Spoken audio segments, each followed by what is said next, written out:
Tell me what your life was like before you died.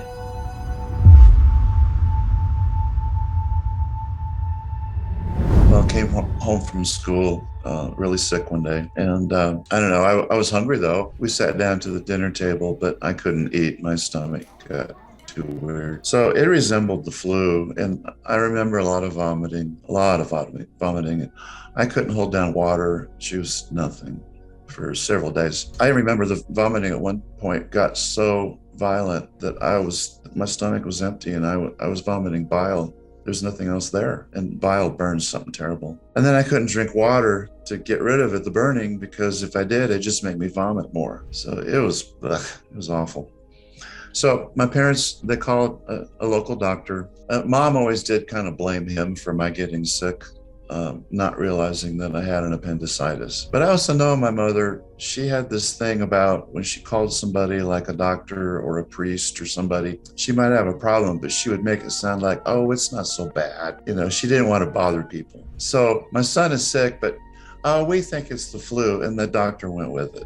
So they kept me at home. I know that I was home for at least a week, if not longer. I was so sick, though, I'm not really sure I have a good gauge of time. I woke up so thirsty, I couldn't stand it. It was like dehydration kicked in while she was gone. So I somehow got to the kitchen sink. It wasn't too far away, and I took a drink of water, and I didn't get the whole thing down, and I passed out and fell down on the floor. And the whole room just went white.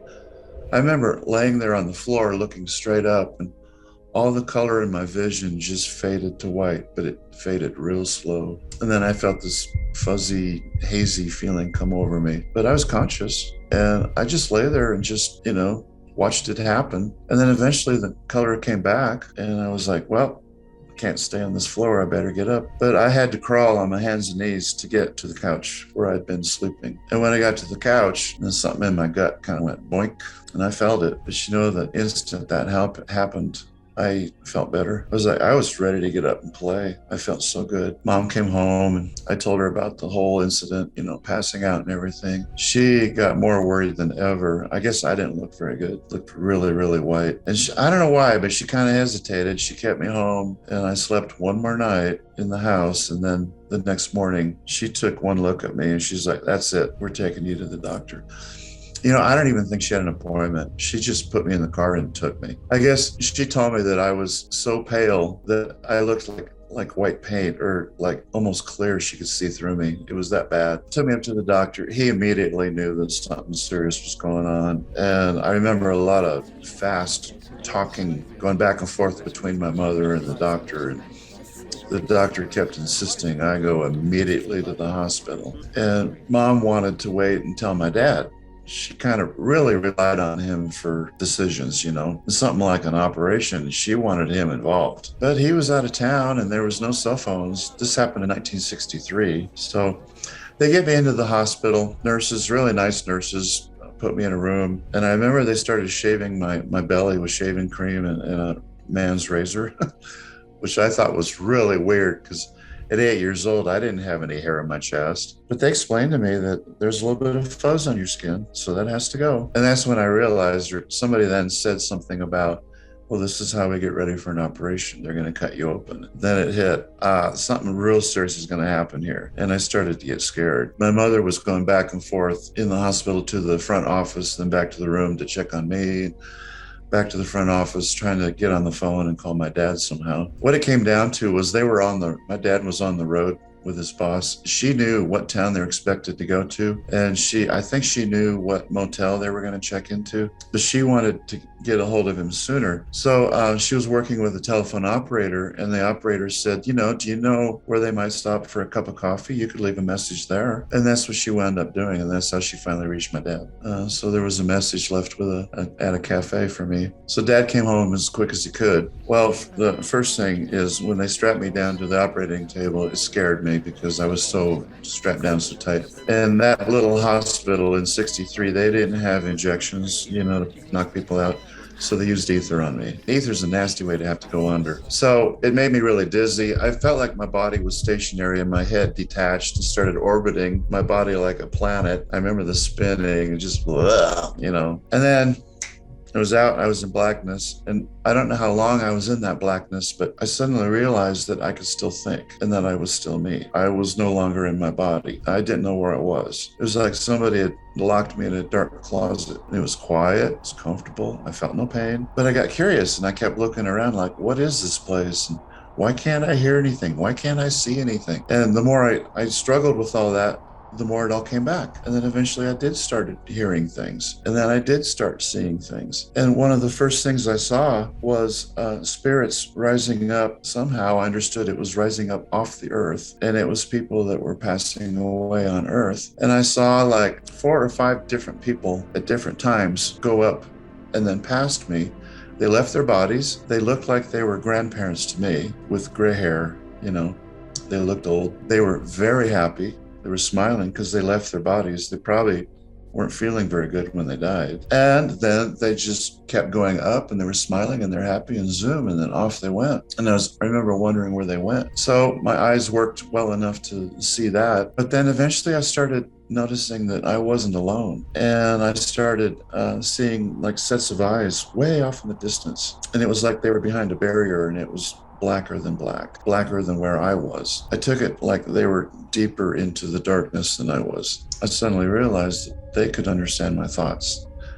When you're in the spirit form, your thoughts are not private. You can sense what they are thinking, and they in return can sense yours. Well, being a little kid and being scared anyway, before I went under, I didn't know where I was. I entertained fear. And to me, those sets of eyes looked like eyes hiding in a deep forest, you know, like animals. And they started coming closer and closer. And then I got really scared. When they realized I was scared, they attacked. And they could fly and I couldn't. The reason I could not fly is because I had a cord coming out of my belly, my spiritual belly, a cord that went down to my body on the operating table.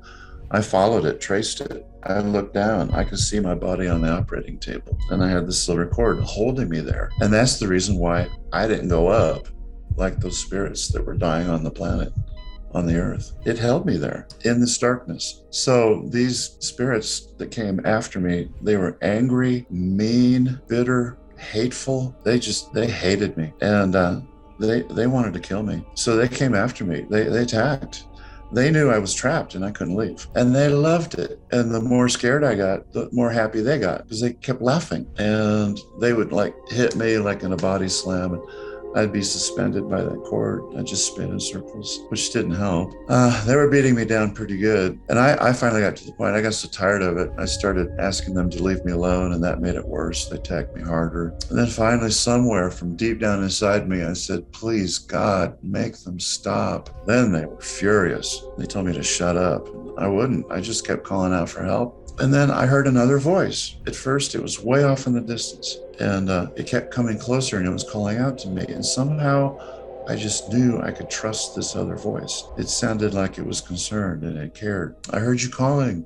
Where are you? I'll find you, but call out again, you know, that kind of stuff. And I kept calling out, I'm down here. I'm down here. Can you hear me? Can you see me? Well, when it finally got up to me, those bad children, those bad spirits that were attacking me, they took off.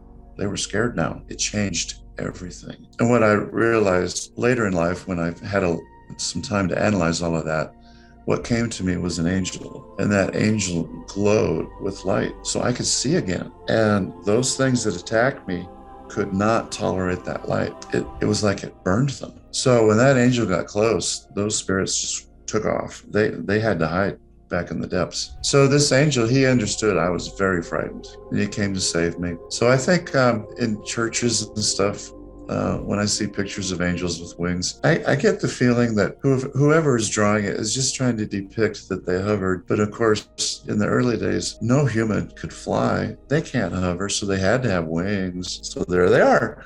There they are. And this halo business, now you don't actually see a halo, but you can see people glowing with light. So yeah, he just glowed. Very nice man. Very pleasant looking. He had a long flowing white robe, but it was cinched around the waist with a belt, and he had a sword attached to it, a long sword. And he also had a strap over his shoulder, and it was a long horn. We talked, and he asked me, you called out for God? And I think I asked him, why are you here? And he said, well, you called out for God, didn't you? And I go, well, yeah. But see, my concept at 8 years old wasn't very good. I didn't understand. So I'm talking to this angel, and he mentioned God, and I said, yes, I did call out to God. He asked me if I understood who God was. And somewhere in that conversation, I mentioned that I'd been going to church with my family, Sunday school. And then he had the ability to look into my life and pull out my history, all my past experiences. And so he pulled that out. And he was looking for proof that I'd gone to church, and he found it. And he found an incident where I was singing with a bunch of other kids in the front of the church. I was really little, and we were singing Jesus Loves Me. And it was a fun moment because I was screwing up and wasn't singing it right. And I was next to a little kid that I went to grade school with. He just couldn't stand it that I wasn't singing it right. And he stopped me in front of the whole congregation and told me the right words. No, this is what you sang. He was correcting me. And the congregation was laughing. Oh, the old people, they got a big kick out of that. But the angel, he kind of liked it too. He was like, he liked it. He thought it was pretty good. But eventually we got serious again. And he told me that he was going to have to leave me. And then I got scared again. And he said, well, I can't leave you like this. I'll have to protect you. So he took out his sword and he cut my cord, and he put me on a plastic bubble, and it almost felt like plastic. It even kind of squeaked, but it was big. I could roll around in it. It was very comfortable. And he told me, this will take you up to where all the others went. But before he sent me up, he was talking up to others above me. He would look up and there would be like a yellow glow light up there, and he would talk up there. And he was using a language I didn't understand. I'd never heard before. And then he gave him an answer. And then he talked to me a little bit. And I asked him, what are they saying? Or what are you doing? And he told me that they, up there, whoever they is, they're looking for your family up in heaven. They're trying to figure out who you are. And then the next vision jumped, and he's holding a rally close to the steps of a large building in Washington, D.C. And he's telling people to fight, fight, fight. And he's shaking his fist. And Donald Trump did exactly that, the day of the insurrection. And then from there, I just saw a lot of chaos, a lot of fighting, a lot of disruption in the country, people arguing and not agreeing with anything. I did see at one point, I saw like in our government, I saw like a panel of people discussing him. And I'm not so sure that now that the January 6th committee has been formed, I'm not so sure I wasn't shown them. When I first started talking about this, there was a lot of talk of impeaching Donald. So a couple of years back when I was interviewed, I said, he will be impeached. And sure enough, he was twice. Yeah, so I saw the disruption. And then I saw Donald at a rally somewhere close, not too far away from Washington, D.C. It was kind of like the upper Northeast, up in there somewhere. I saw him at a rally, getting people riled up again. But not too long after the rally, it was like he suddenly clutched his heart like he'd been hurt, and he couldn't breathe, and he looked scared. And then I saw him sort of get sucked into a spiral,